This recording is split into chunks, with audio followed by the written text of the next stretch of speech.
Hello, I'm Roland, and today I'd like to talk to you about 𝗂𝗏𝗏 syndrome. A lot of people have irritation or constipation in their intestines, and 𝗂𝗏𝗏 syndrome is in the large intestine, mostly, but generally it's around this area. And in myofascial energetic release, we can work on this syndrome by releasing the fascia around it, but also give insight to the client that it mostly comes from an overstimulated vagus nerve. So you're in sympathetic mode in the most of the time. Trick is to bring people aware of that, and to make people aware of that, and to bring them into the parasympathetic first. So in this case, I would try to work on the exit of the nervus vagus and that's actually, it's here in just under the occiput. There's a hollow place you can touch, and if you find that place, you find most of the time a difference in tension. You can also look into the mouth and see which part of in the back of the mouth is higher, the arch of the swallowing in the back. But you can also touch this place, and then you just be present and wait, and then you can gently pull the tight side. In this case, it's the other side. As what you're looking at, it's the right side is more tight in her. So she is a little sympathetic.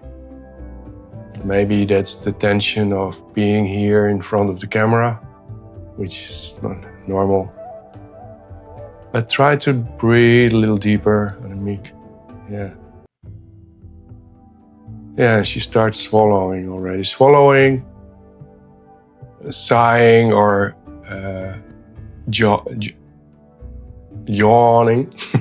Thank you, cameraman. Yawning is one of the things that brings you over into the parasympathetic. And while I'm talking and waiting for her to really make that jump into the relaxed mode, parasympathetic, the place where your intestines start working again. And if you always, or most of the time, in the sympathetic mode, then you are not giving the chance for your intestines to digest your food. And then they start to get irritated. She swallows again. Yeah, and then a bigger sigh comes, which is a good sign.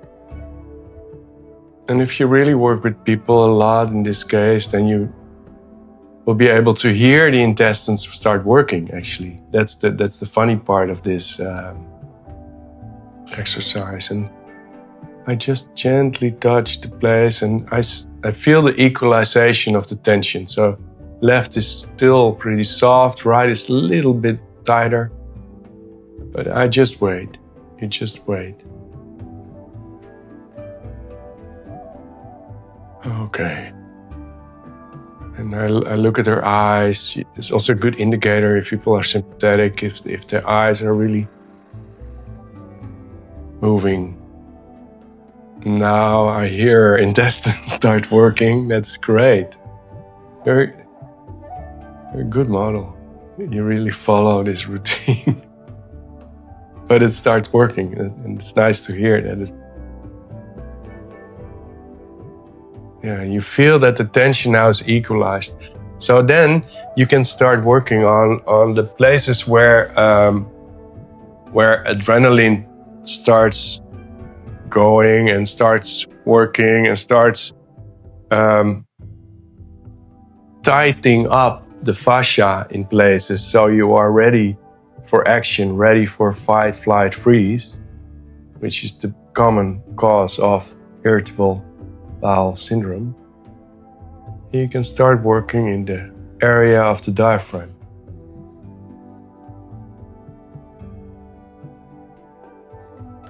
Just gently get some skin, and then I do mostly this way or this way. But this way is nice. And then I ask the 𝗕𝗵𝘃 to really breathe in your ribs. So you can stretch it out yourself. And then it releases the diaphragm on this side. Of course, I would work on the other side too. Now wait till it starts melting. Yeah.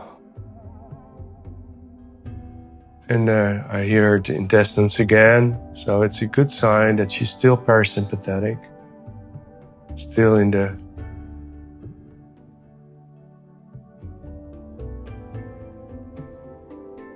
yeah. How does that feel? Yeah. Nice. Oh, good. So you feel the space coming there. It's quite tense actually in your case. Okay, now it started releasing. Then I would work on the. Can I lower this? Yes. Then I would work on the psoas muscle, because it's also connected in this whole breathing and sympathetic response. Psoas muscle is the muscle that first reacts when you start. You want to run away. You want to get ready for running away, fight, flight, and and that energy stays there if you are in the freeze mode also. And a lot of people have tension in their psoas. And that has an effect on the intestines too, because if you're standing waiting for the bus next to an angry guy or girl, you can feel it. Your intestines can feel the tension in the psoas too. So when you release this tension in the psoas, just by staying present, just by gently touch it, how's this depth? It's fine. Yeah, you can feel your psoas? See. Yeah, if you lift your knee, you know I'm on it. Yeah, you feel that? Yeah, just relax your knee. And the nice way to really go a little deeper, is this deep enough? It's not painful, huh? Is to start moving. When she's inhaling, I go down, and when she's exhaling, I go up. And keep breathing in your ribs in this case. In your ribs. Yeah, good. And okay. So now the intestines have some space to, and there's a relaxation coming. Can you feel that? Oh, nice. Yeah, and you have the contact with your client. You can do more things, like you can also lift the rectus abdominis a little bit. And then, is that okay or is that painful? Fine. That's okay. So you grab big hands, and then you grab it, and then you start working it like this, a little bit. So it gets space. Oh.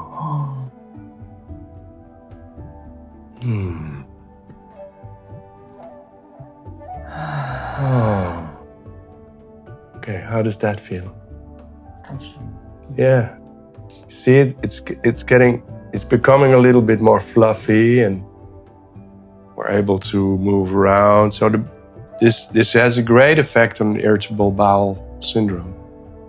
And it's but you have to try to work on your client and have them bring awareness in how they can do the step to the parasympathetic themselves, and they can do it at home by some exercises you can teach them.